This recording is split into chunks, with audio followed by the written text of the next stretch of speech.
That term overpopulation reveals its ugly head there. And looking back, therefore, the COVID period, which largely can be considered at this point in history before we get to Judgment Day, that it was manufactured, and then climate change. Are these two subject areas directly related to overpopulation and a reduction in population, therefore? Completely. Very, very astute of you, Jason. That is exactly right. Because before this meeting of the Good Club, you didn't really have the same climate change push that you have today. And it has been actually like a 50 or 60 year war. It goes back in the book, does flash back after that opening scene of the Good Club to the Rockefellers. And I start really at the beginning of the Controligarchs. These are the godfathers, the Rockefeller family.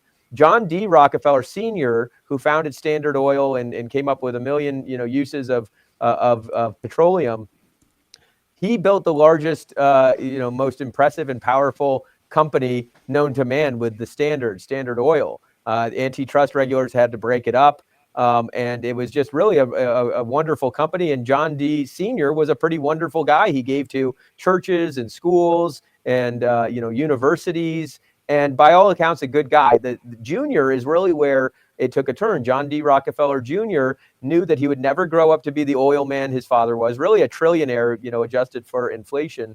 And so he set about to become the world's greatest philanthropist. And it started out good with schools and libraries and churches and that kind of thing. But it slowly took a turn into some darker stuff. He was one of the largest funders of Eugenics and the Margaret Sanger Birth Control League, which eventually became Planned Parenthood. He was a funder for, they won awards from Planned Parenthood. He and all his siblings and offspring, they've been funding it ever since.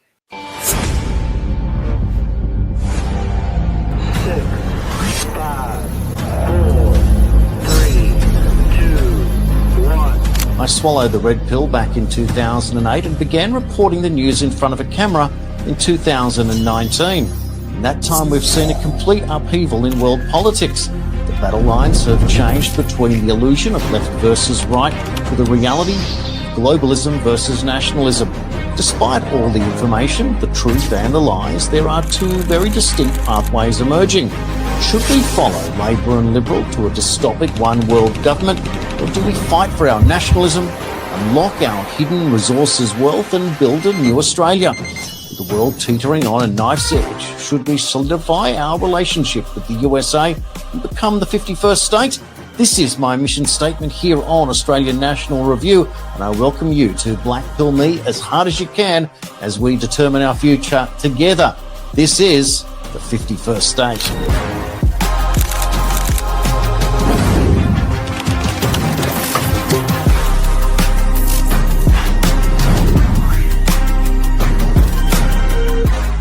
Hello and welcome to the 51st state.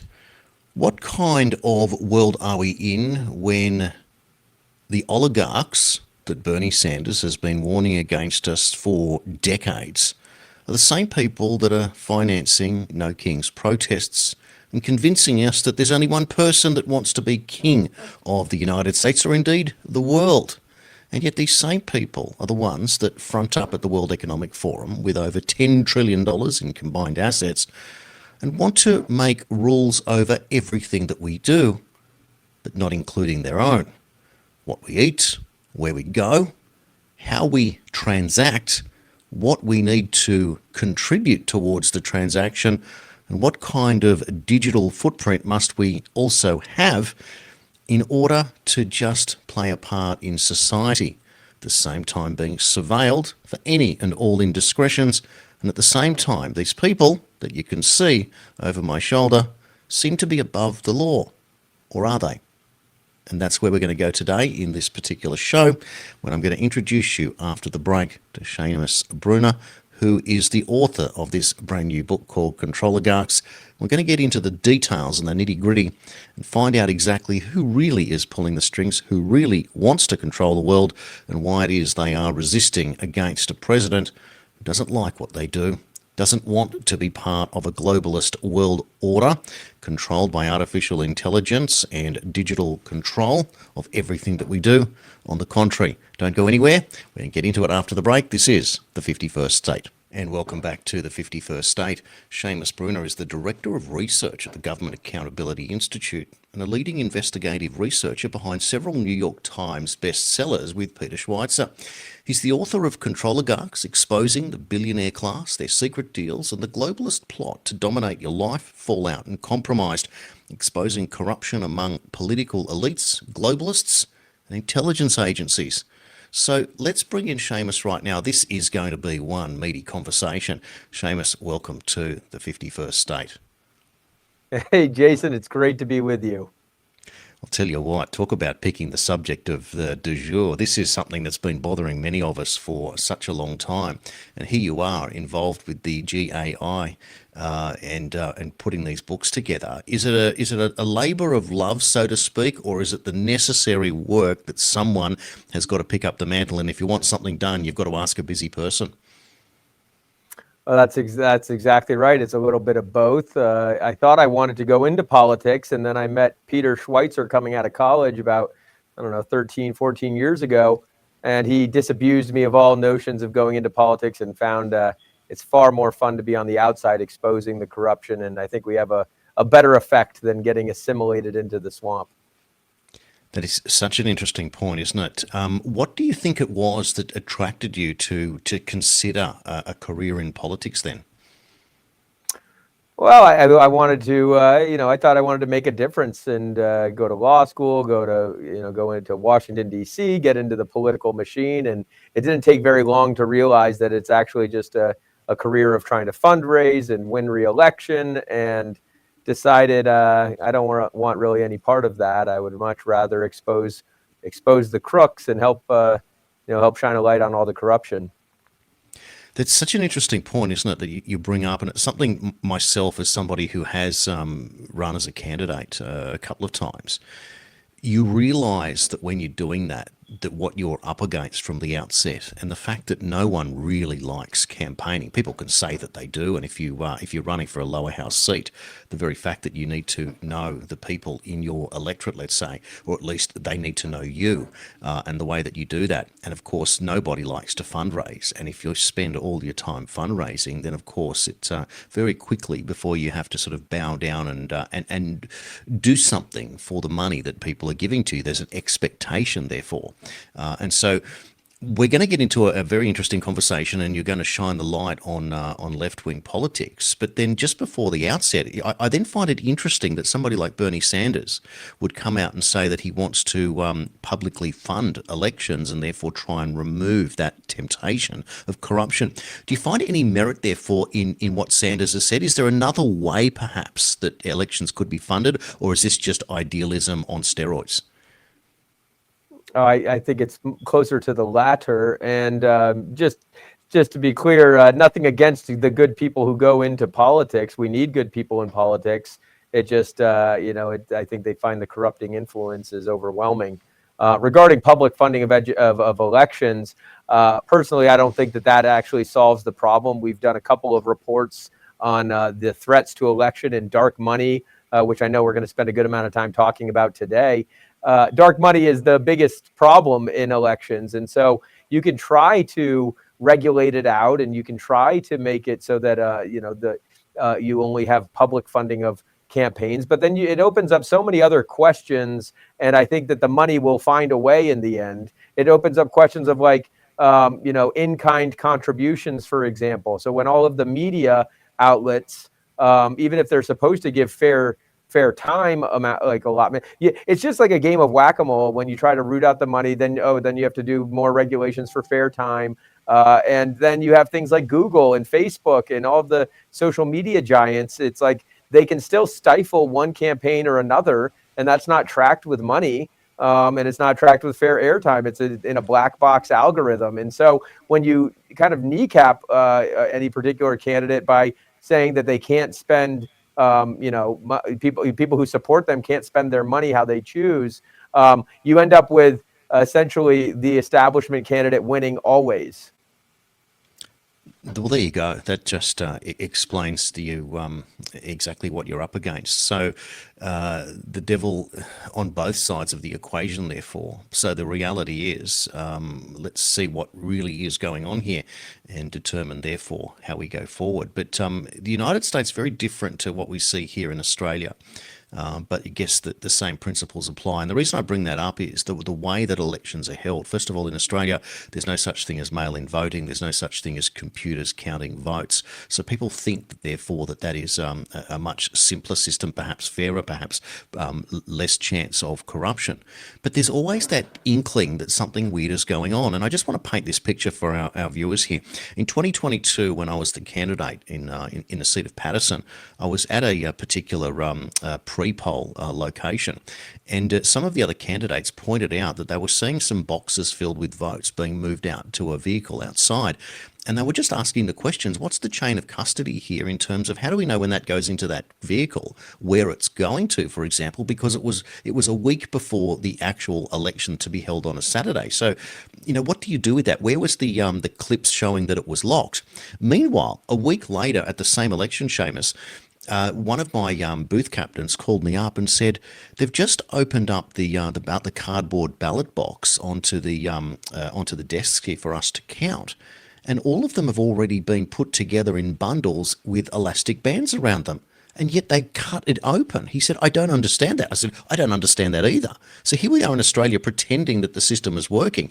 And as somebody who's been a booth captain myself and seen the cardboard box being open and thousands of ballots just falling out onto the table loose to then be collated, I didn't know the answer either. So it's one of those things, and this is just scratching the surface here at the actual election, but there's a lot more before you even get to that stage.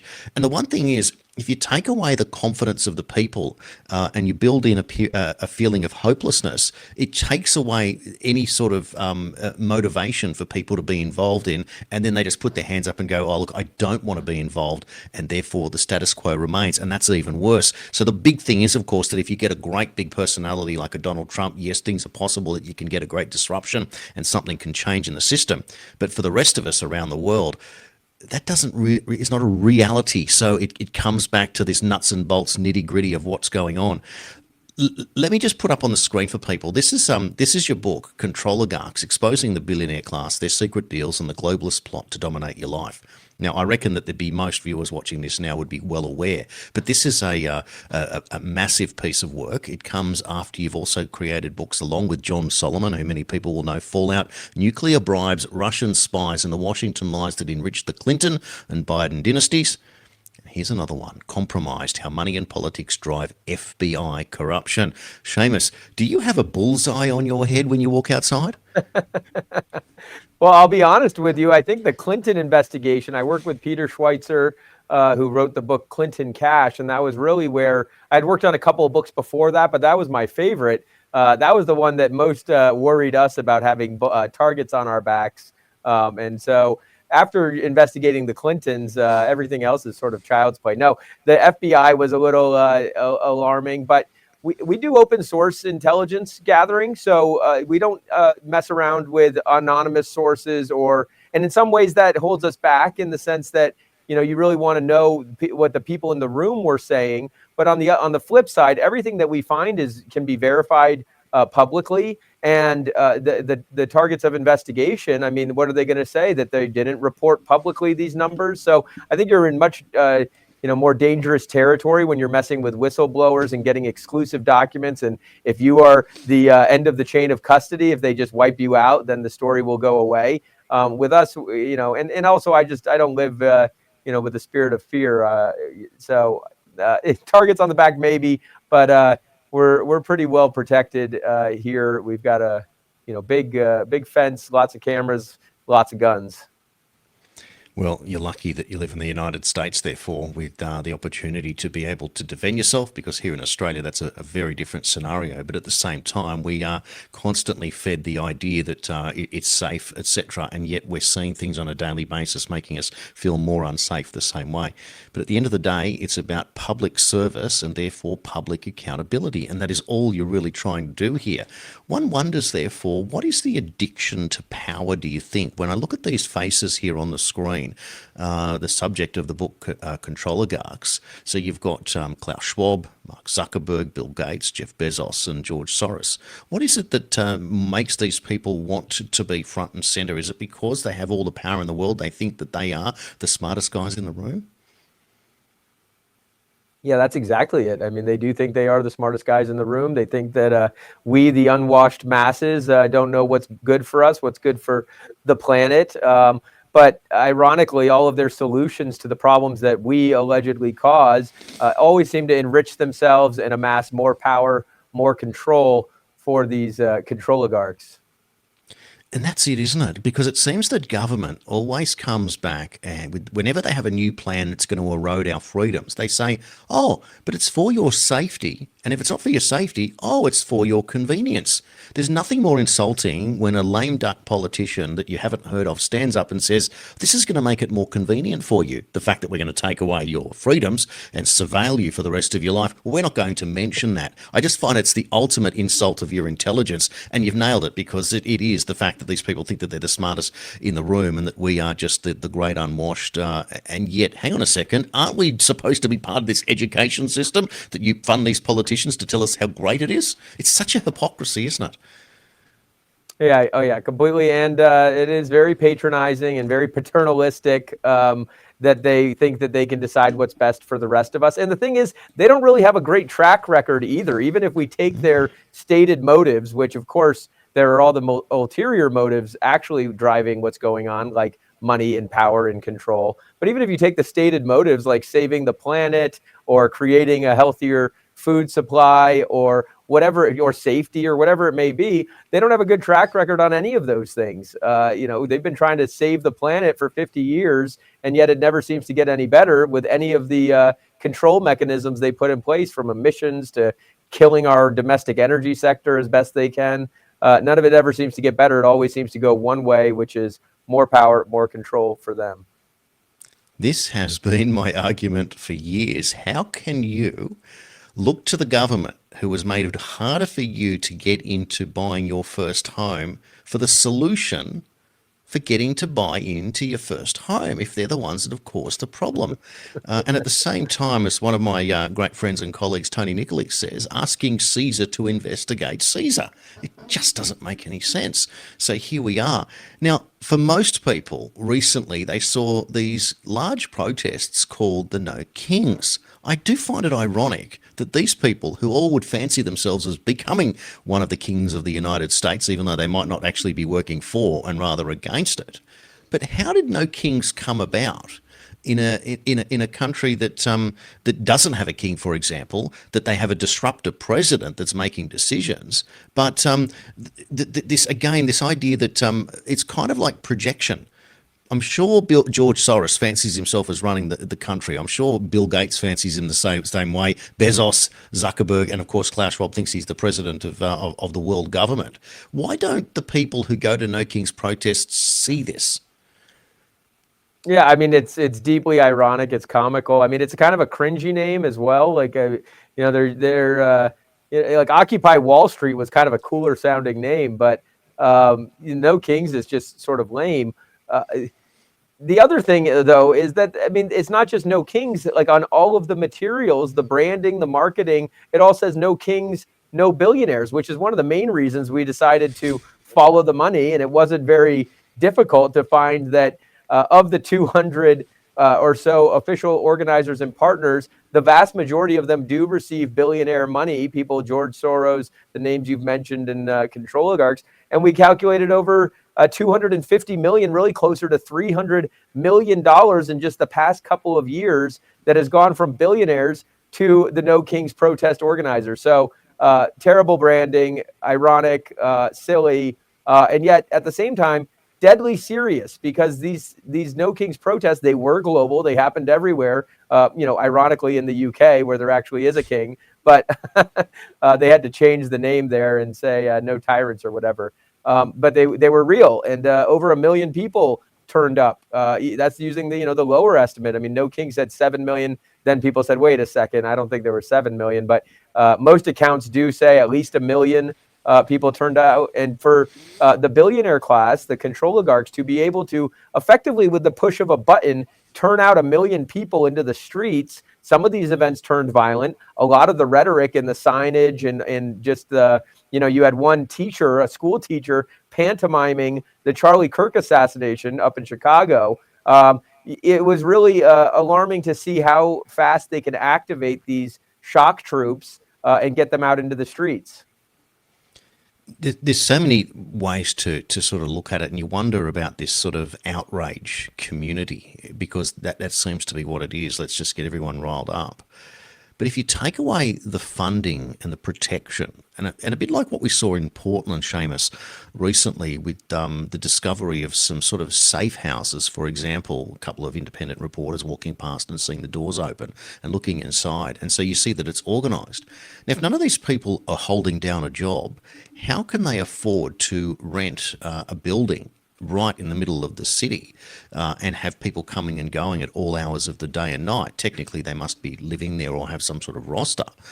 And at the same time, they've got enough money for this. It's got to be coming from somewhere, but not kind of focusing on their own sort of needs example of building a life for themselves. It just seems to change so many things. And you wonder, is this just programmed outrage, that it's just a career? And when you talk about some $250 to $300 million, is this the type of money that is going to funding these types of safe houses, etc.? It's not just printing brochures? Well, it's absolutely a career. I mean, that's what I would say the vast majority of that 250 to 300 million goes towards, is funding careers more so than brochures.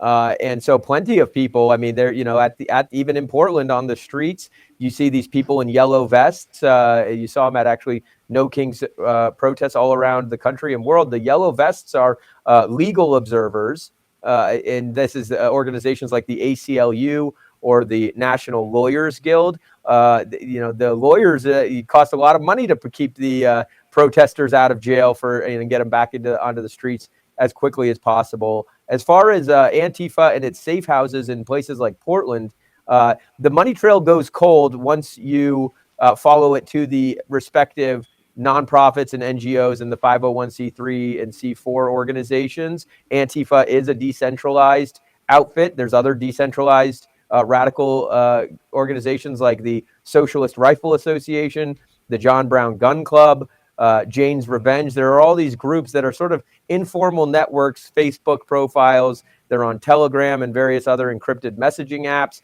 They're extremely organized, but because they don't have a corporate entity, very hard for civilians and citizens and journalists to track the money. So that's something that law enforcement has to get into. We have seen more than enough examples to see that the entities that do receive controligarch funding are enablers of Antifa. They help get the Antifa members out of jail. They provide talking points and toolkits and all sorts of resources for people who want to join in the mayhem. So there's definitely a strong connection there, but you're going to need law enforcement tools to really unpack this, the money streams. We were able to find one or two actually crowdfunding platforms, things like GoFundMe, that are directly tailored toward radical groups like Antifa and the Socialist Rifle Association.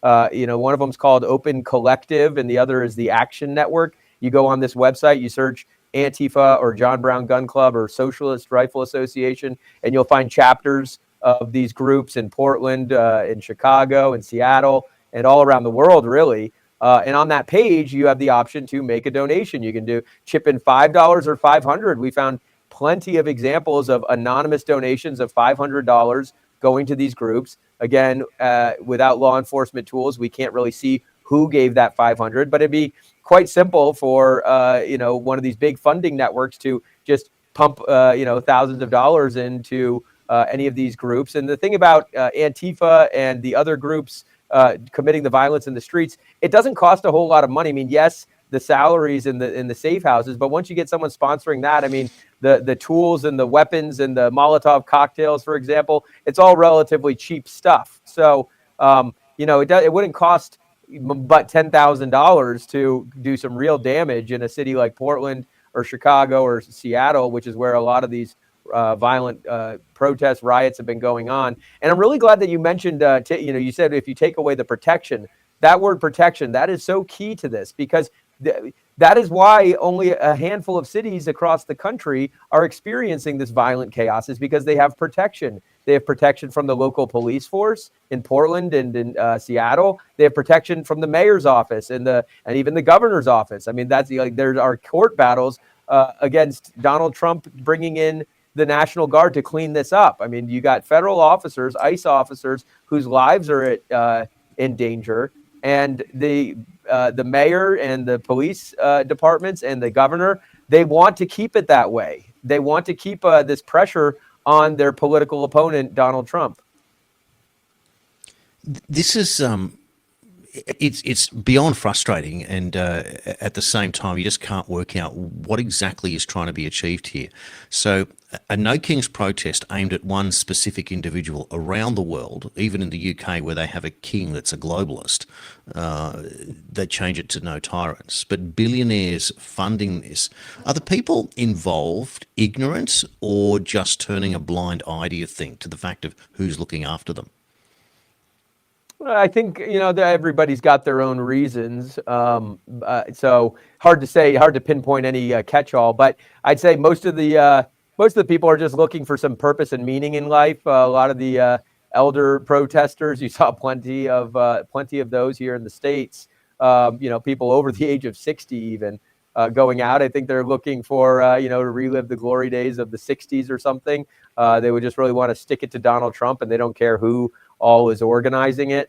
And then, you can't really miss it. I mean, it's funny because Snopes, I don't know if you're familiar with Snopes, the so-called fact-checking website, but they went to fact check our numbers. And in the headline, they say, billionaires do fund No Kings. And so it's like, well, thank you for confirming the obvious here. It wasn't much of a fact check. It said everything we said was true. It tried to say that a lot of people online had inflated the numbers and said it was all towards just this past weekend's events. No one said that. But in any case, yes, it's true. Billionaires funded. I think that probably does. I think there are people on the left waking up to the fact that it's a mostly astroturf movement, probably doing a lot of soul searching and wondering if they, have it right. I think a lot of people on the left have come more toward the center or stayed put, and the left has moved so much further left that they would consider themselves centrist or even leaning right. So that covers most of them. And then, yes, I mean, there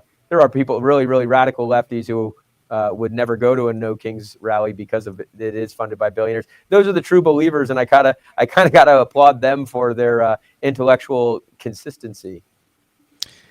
It's interesting that you make the comparison there across the spectrum from left to right, because I find it always frustrating that anyone who just questions a couple of points on the narrative are dubbed far right by the mainstream media. But in reality, it seems to be a projection that the left has moved so far to the left that anything even remotely, on the other side of centre is automatically called far right. So it kind of is a distancing thing as opposed to a spectrum. But the projection is something that it just makes you feel ill.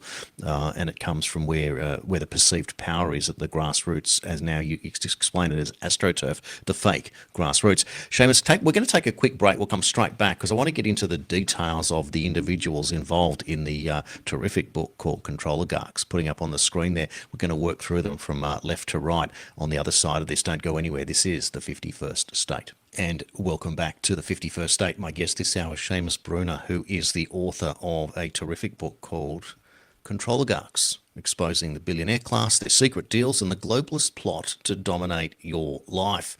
I can hear people screaming already, throwing darts at the screen. Don't break your computers. We're going to get into the details right now. Seamus, when you get together a book like this, and you're naming such big names, do you expect people to say, oh, look, I already know that. I already know that these are the people that are sort of having an effect on society in a negative way? Or do you hope that it's more about the detail that it's going to get people to realise, and therefore it's going to open the door to another person who may not know they're being manipulated to therefore coming aboard and going, oh, now I know why the system's broken? Yeah, that's a really good question. I think a lot of the growth of the Controligarch sales have been from word of mouth, people spreading the word and saying you really have to read this book because it contains over 100 pages of endnotes and sources, receipts primary source documents. I went through tens of thousands of pages. I mean, all of the annual reports and 990 documents, tax filings, corporate records, government records. It's an enormous undertaking with our team here to distill it all down into something that is easy to read, easy to share. I mean, it helps unlock so much deeper understanding of what's going on. So, I mean, a lot of people in the United States, they'd heard that Bill Gates, for example, has bought up a lot of farmland. They don't really understand why, what's he up to? I thought he was into computers. Why is he suddenly a farmer? Likewise with the vaccines and the other stuff. I mean, he's been getting into all kinds of things: food, farming, global health, etc. What I show in the book time and again is that he has actually copy pasted various Microsoft antitrust strategies, things that got it into they got the company in trouble with the Justice Department in the 90s, and is using those in a handful of other industries. So we actually uncovered a strategy that Microsoft used called Embrace, Extend, Extinguish, where it was a 3-step process by which they would embrace the standards of any given industry. In the 90s, it was the internet browser industry, and they would put Internet Explorer on their computers and say, hey, we're into internet browsers now. Then they would extend phase 2, their reach throughout the internet browser industry. They would put Internet Explorer on every single computer, whether you wanted it there or not. And then ultimately, once everybody had it on their computer, most people preferred Netscape back then, the Netscape browser. Then they would seek to extinguish the competition in phase 3. And they did this in a number of ways by changing sort of the regulations in the internet browser to make it much harder for Netscape to appear. Maybe it would be changing the various codes that would make it so that videos or images would appear. And that's how they tried to quote, and I quote from the court documents, cut off the air supply, end quote, to the Netscape browser industry. They're doing this. He's doing the same thing in farming. First, he has embraced the standards of the day. He says, look, nothing to see here. I'm just buying up farmland. He extended phase 2, his reach, not just in the farmland acquisitions, buying up over close to 300,000 acres in the U.S., making him the largest private landowner in the U.S. of farmland. But he also extended his reach into, buying up fertilizer companies, buying up patented seed companies, and even extending his reach into the so-called alternative protein industry. And that would be things like Impossible Meats, Beyond Meats, and these fake meat companies. And then now we are basically in phase 3 right now, the extinguish phase, by which he tries to cut off the air supply to family-owned, generational-owned farms by making it harder and harder for them to compete. And he does this through lobbying for regulations that make that control methane, so to make it harder for you to own cows or more expensive, by lobbying for fertilizer restrictions and all kinds of ostensibly climate change, climate-saving, planet-saving changes. Of course, we know they don't. But that is making it harder for farmers to compete. Just ask any farmer around the world, really, family-owned, generation-owned farm, if their profits are going up or down. Every single one of them say down. They're closing at record rates, so that factory-owned farms with investors like Bill Gates and World Economic Forum, Davos men can own all of the food supply. It's a very sinister thing. So all of the receipts on just the food takeover are in there. So much more on the energy takeover, et cetera. So it's word of mouth spreading it. But if you think you know everything there is to know about Davos and the World Economic Forum or Bill Gates or Jeff Bezos, Zuckerberg, et cetera, I can assure you, you do not. And you really want to read this book. Yeah, well, there's no question that this is going to be compulsory reading for anyone who wants to work out what the counterpunch actually is. And you make so many interesting points there, one of which is the process of greasing the palms. So if you are trying to use the 3 E's, embrace, extend, and extinguish, one of the things that you're going to need is support from the politicians who make the laws. Firstly, when you are questioned on your embracing the standards of the day, well, nothing to see here. But when you extend and you're buying farmland up at a rate of knots and alarm bells are going off amongst the constituency, well, the politician who is being funded indirectly or directly through super PACs, etc., very convenient to turn a blind eye and to delay the process of taking action. But then when it gets to the part of extinguishing, and we saw at a very basic basic level, that companies like Walmart used to use a thing that they would call predatory pricing. For example, they would set up, let's say, a vending machine selling, soft drinks at 20 cents or something that would wipe out the local convenience store selling things at $1 or $2 each. And that was a process, the predatory process. So here, extinguishing through different ways, making out Netscape, as you said, as a browser, is for different ways of disrupting that situation there. So it comes back to the politicians who are unwilling to go out and do the hard yards and campaign. And at the same time, if you are receiving money from the billionaire class and yet going out and protesting no kings, well, firstly, you're a hypocrite, but then you're doing so because you realise how difficult it is to raise money. So I'm wondering, therefore, Seamus, is there an antidote to this? And I guess crowdfunding would be the most logical concept there, as from ground up as opposed to top down, to be able to counter this. Is this even a thing that you can certainly not? I mean, crowdfunding works on the left, but it doesn't seem to work on the other side of centre. Well, to be honest, there are plenty of billionaires on the right. They mostly want to be left alone. They worked hard for their money, and they're not trying to control every aspect of your life, at least not most of them. The characters in this book, and I've only got a dozen or a couple dozen maybe tops, billionaires whose net worth, by the way, I calculated tops $1.5 trillion with a T, and that is just the personal net worth, not the holdings of their companies.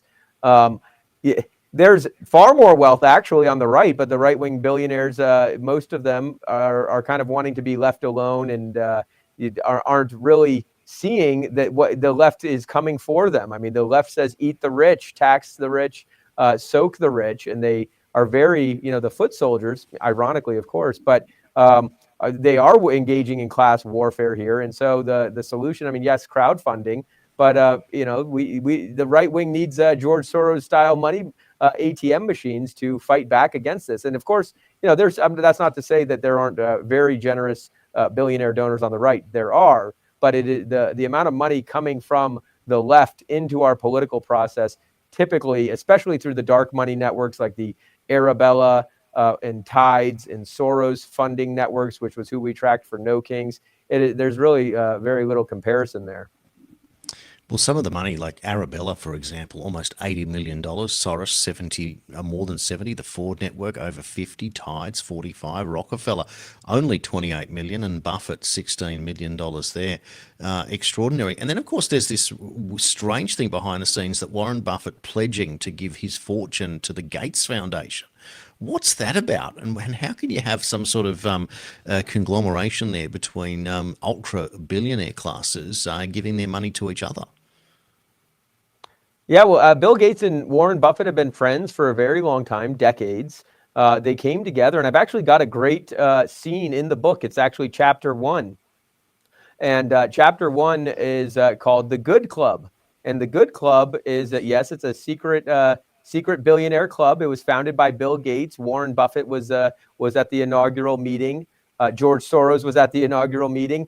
Even Oprah Winfrey was there, along with Ted Turner, and it was hosted at the Rockefeller University in New York. It happened in May 2009, so Barack Obama had been inaugurated just a couple of months before.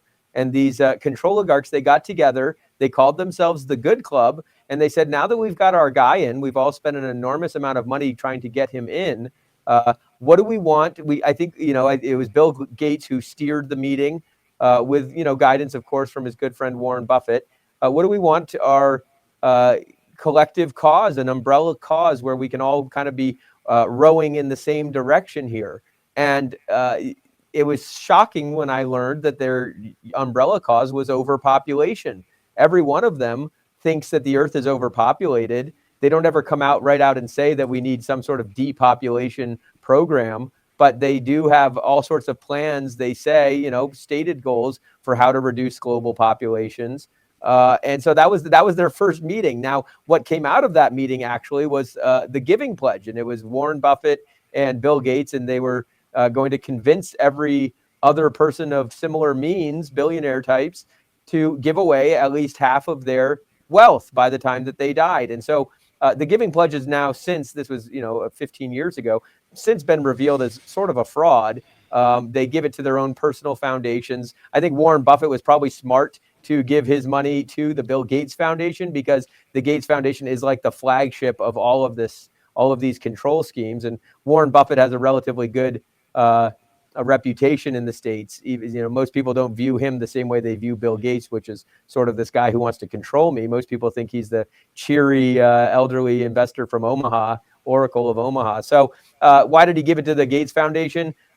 Unclear, but they're invested in a lot of the same things, and he doesn't take all the heat that Gates does for funding, let's say, experimental HPV vaccines in India that result in untold deaths, or any of the other kind of experiments that Bill Gates has done in Africa and other places that have been very controversial. Well, that term overpopulation reveals its ugly head there. And looking back, therefore, the COVID period, which largely can be considered at this point in history, before we get to Judgment Day, that it was manufactured, and then climate change. Are these two subject areas directly related to overpopulation and a reduction in population, therefore? Completely. Very, very astute of you, Jason. That is exactly right. Because before this meeting of the Good Club, you didn't really have the same climate change push that you have today. And it has been actually like a 50 or 60-year war. It goes back in the book, does flash back after that opening scene of the Good Club to the Rockefellers. And I start really at the beginning of the Controligarchs. These are the godfathers, the Rockefeller family. John D. Rockefeller Sr., who founded Standard Oil and came up with a million uses of petroleum, he built the largest, most impressive and powerful company known to man with the Standard Oil. Antitrust regulators had to break it up.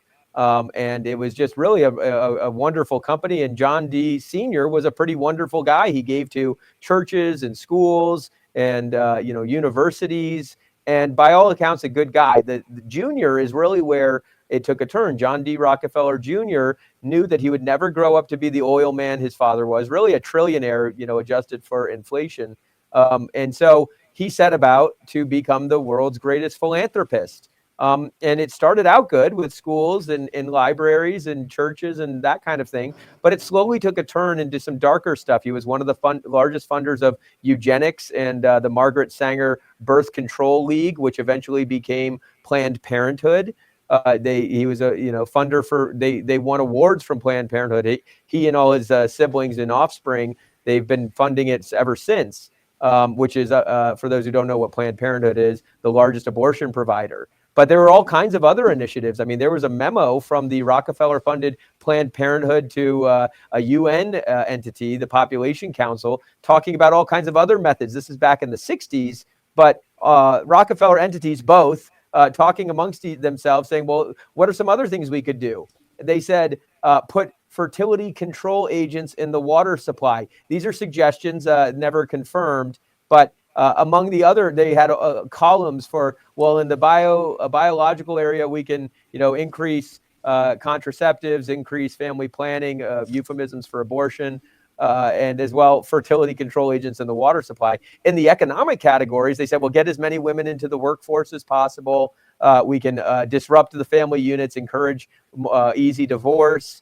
That'll make it less likely that people will have more children.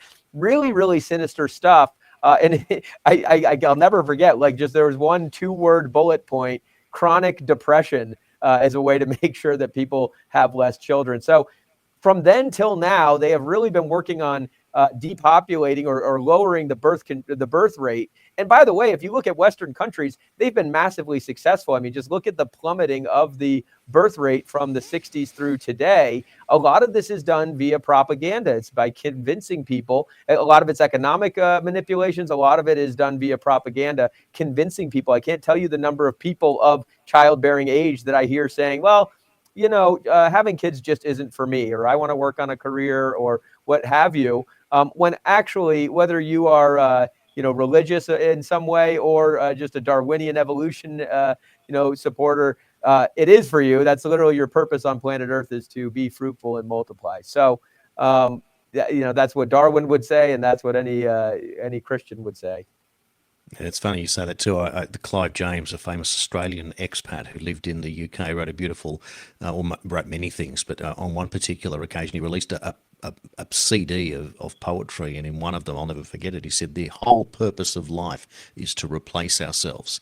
And yet here we are with the rise of the trans agenda. It felt like it took two That was generations on to there, reach. by the way. Well, That there was you that was go. that was the number that was on the list of Planned Parenthood potential strategies for lowering the it said and encourage homosexuality, which they didn't have LGBTQ plus back then. But go ahead. Sorry, I just wanted to put that Well, in there. I'm glad that you did, because that sets it up nicely, because it took one or two generations to reach marriage equality, and it seemed like it took 1 or 2 months for the trans agenda to just take off after that point.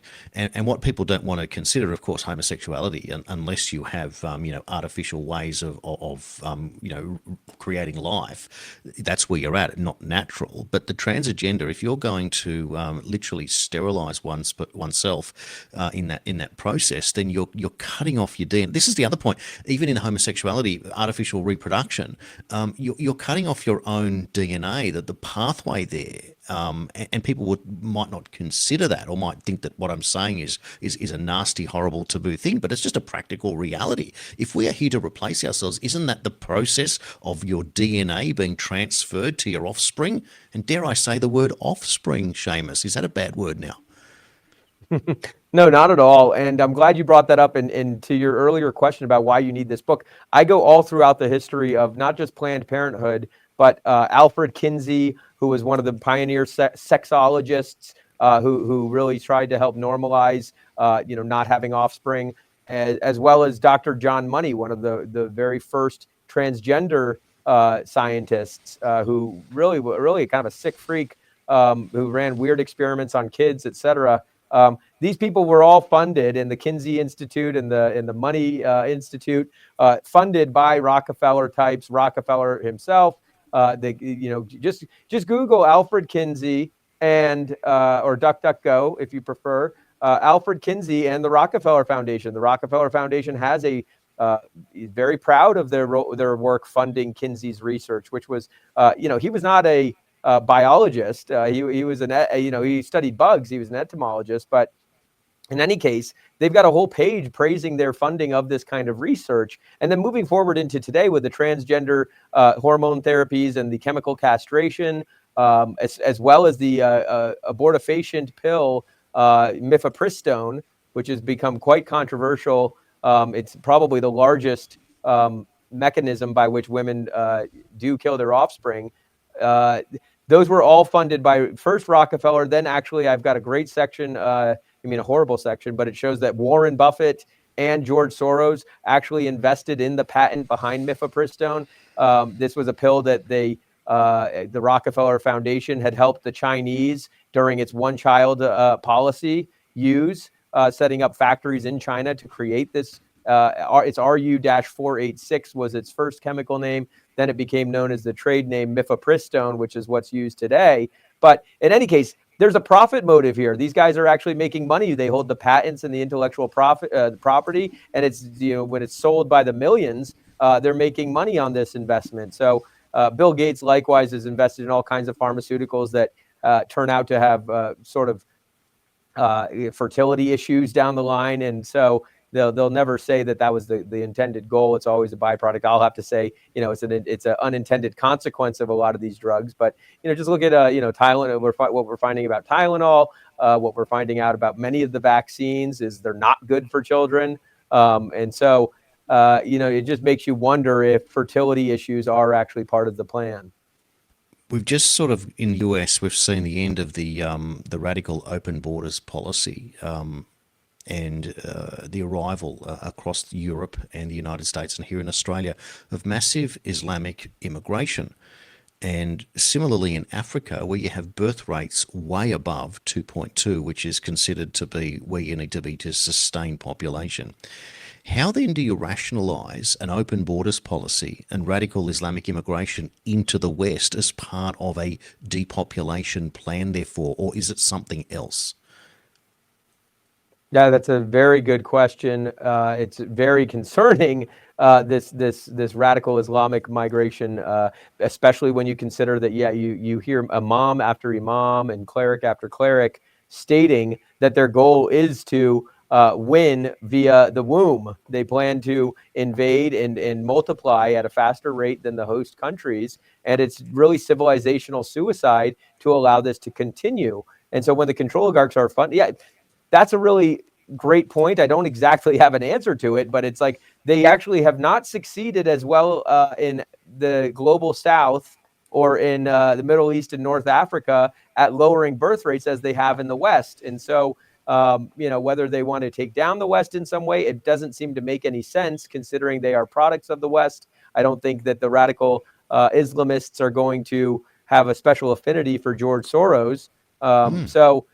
Really dark stuff that's happening. I think some people just want to see the world burn in some cases. Others, true believers think that there should be no borders and there's no exceptions to that. So in any case, people need to wake up and see who's really behind this and who's funding this. And there it is. As we're drawing to the conclusion, I still haven't asked you about Zuckerberg, but before we get there, I just want to look at this just a little bit further. So if the powers that are the controligarchs don't really have an understanding themselves of radical Islamic immigration. I mean, I spoke to Dr. Gavin Ashenden, the former chaplain to Queen Elizabeth, last year, and he explained to me this cultural Marxism, Islamic immigration connection with the globalists. He says they're all working for a common goal, but he says once they achieve it, they're going to have to turn on themselves. And this in lies the point here. I mean, you look at the control oligarchs and you wonder, do these people really think they have the wherewithal that if there was 2 billion Muslims living in the West, that they're going to be able to control the Muslim governments that are now controlling the United States, the UK and Australia, because that's where it's going? Or are they going to turn on their own and then eat their young, so to speak, or eat their control oligarchs and take their wealth? Or is the other component that they think that they're going to get to a one world AI controlled world government that's going to keep these people in check? And even if that's the case, who would want this? And why would these control oligarchs lead us down this dark pathway that robots and computer programs are going to control us? I just can't work it out. And therefore it comes down to when you said like to destroy, well, that's a satanic agenda. And is this that these people are genuinely psychopaths believing in this thing? So all pathways lead to negative outcomes. And of course, the timing of your book couldn't be more apt therefore. But can you put that together in a way that we can somehow make sense of it? Or is it not possible? Yeah, well, I mean, you mentioned satanic. I think that's a huge part of it for sure. I think this is a spiritual battle as much as it is a civilizational one.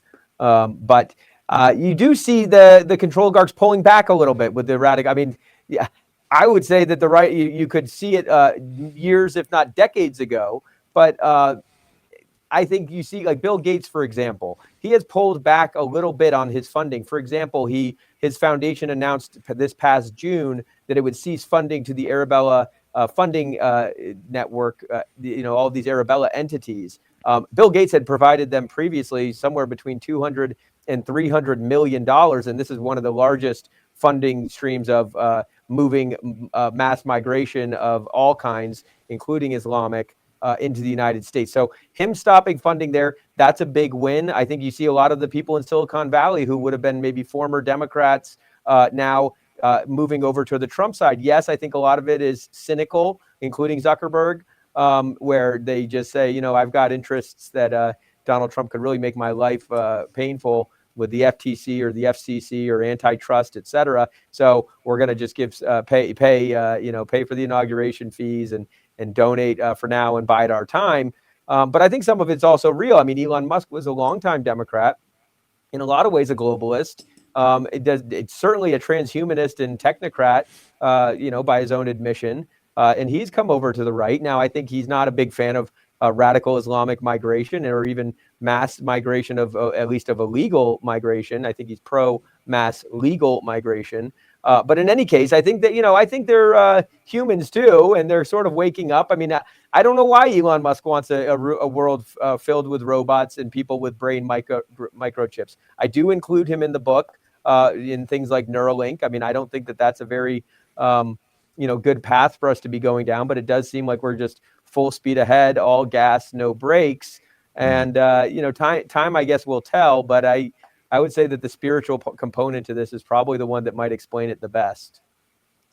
It's such an incredible subject. Neuralink freaks a lot of people out because they believe that it's the pathway to the microchip in the brain. Well, technically it is, and it's also the slippery slope. Like, I don't think anyone would begrudge a quadriplegic being able to stand up and walk because of Neuralink. But when you then take the same Neuralink in order to get an advantage, to get a job as a public servant, to feather a six-figure job, and then the next person goes down the same pathway, well, that's when that whole idea, you can throw it out the window, because all of a sudden you've altered the human species in order to compete in the human world. It doesn't make much sense. At the same time, robotics that leads to, a house cleaner, for example, like the Jetsons, for goodness sake. Imagine a robot wandering around your home vacuuming and washing up and doing the washing. And then I think that here in Australia we have a scheme called the National Disability Insurance Scheme that it's virtually impossible to fund in perpetuity, but it's giving a lot of people a lot of financial support, which is a major thing. But at the same time, more and more people are coming onto the NDIS because of the advantages therefore. But then I think maybe if there's a person at home or a person who has a difficult life and is able to have a robot as a companion in the future that's able to do things that humans can't, that keeps the cost down, well, that's going to be another inevitable pathway. It just seems that we oversimplify. That's the scary part of it, at the same time as that certain technology is good and bad. But like you said, all gas, no brakes. Where is the precaution today? And this goes down the pathway, I guess, when we land at Mark Zuckerberg, a man that's had so much power for so long, doesn't seem to be answerable to anyone, and can just change the rules as he goes. And as we saw during COVID, and then he has to back down when Trump gets in to power and say, oh, well, look, we're not going to do these fact checks anymore. We're going to change the process. Is Zuckerberg appeasing Trump like you've just sort of alluded to here and trying to run out the clock, do you think? Yeah, that's what I think he's trying to do. I think he's trying to run out the clock. He's done a sort of a rebrand. It looked very choreographed and managed. Zuckerberg's rebrand, which leads me to conclude it's probably cynical. And I've heard other Controligarchs, fellow ones and ones who are truly have made the switch, stating that both of them agree that Zuckerberg's probably one of the more cynical switches of the people who've come close to Trump. Well, I look at what's happening, and I do wonder if Trump keeping your friends close, keep your enemies closer. The idea that he's getting the ballroom funded by these wealthy donors, etc. The AI investment was massive, and the contributions by these people that we would have considered enemies of the state, certainly enemies of the Trump regime. If in fact what he's doing is a form of suing them privately or civilly, in other words, to get them to hand over, tranches of cash that they otherwise wouldn't have done. And then perhaps once he gets his way and then the Justice Department gets their way, that then they go down and get the rest of them. I just wonder if this is a very brilliant process here to find and playing the great slow game that's going on. But I tell you what, Seamus, this book is something else. This is a revelation. It's almost like an encyclopedia contained within a few hundred pages that you don't need to read everything and devour the internet for years on end. You've put it all together. It's the latest thing that's out there, and you are more than amply qualified to be able to put this together, courtesy of the Government Accountability Institute. It is a scorcher, and I encourage everyone to get hold of that as we lead up to Christmas. Might not be the perfect thing that you'd want to read at Christmas time, but I tell you what, it is going to be the reference material for the days and years ahead. Seamus Bruner, thank you so much for your time today on the 51st State. Thank you, Jason. This was a real pleasure. I appreciate it.